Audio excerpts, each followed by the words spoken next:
ومن يضلله فلا هادي له ونشهد أن لا إله إلا الله وحده لا شريك له ونشهد أن سيدنا ومولانا محمدا عبده ورسوله صلى الله تعالى عليه وعلى آله وأصحابه أجمعين أما بعد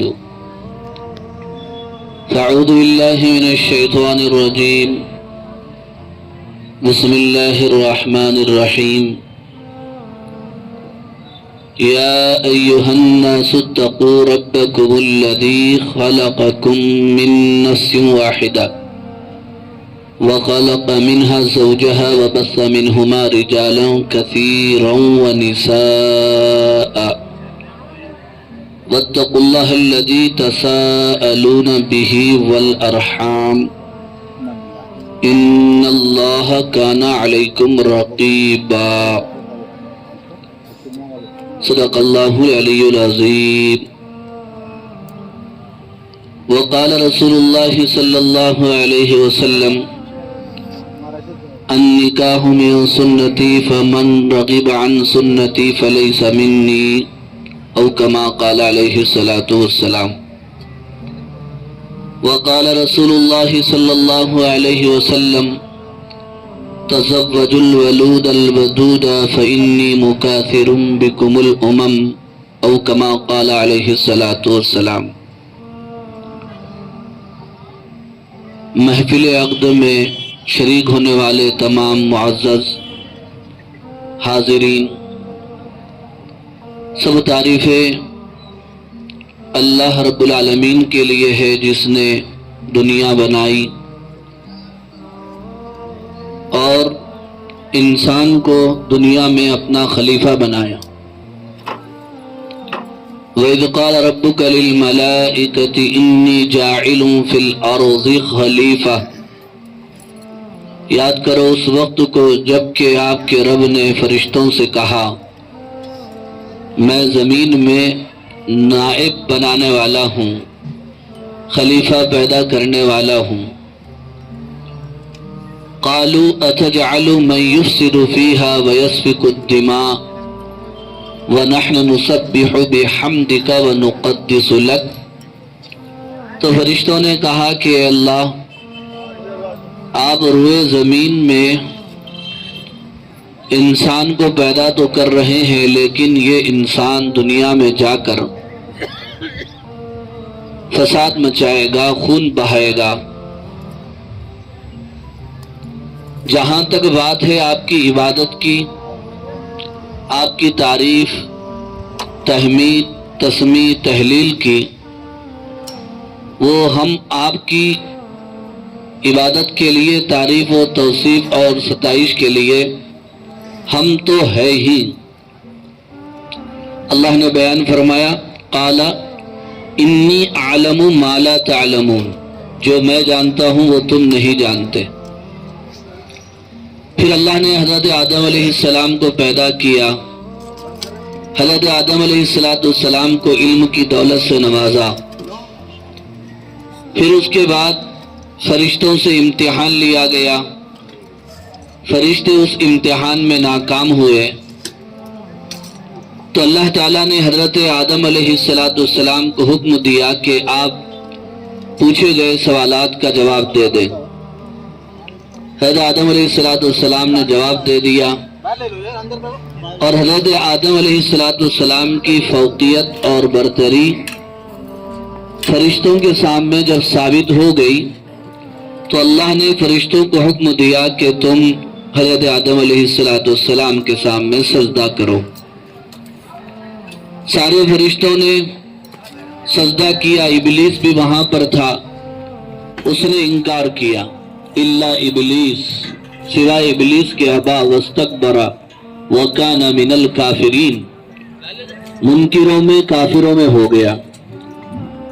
اللہ نے پوچھا تو نے سجدہ کیوں نہیں کیا؟ تو کہنے لگا انت خلقتہ من طین وخلقتنی من نار، آپ نے آدم کو خاکی اور مجھ کو ناری بنایا ہے، اور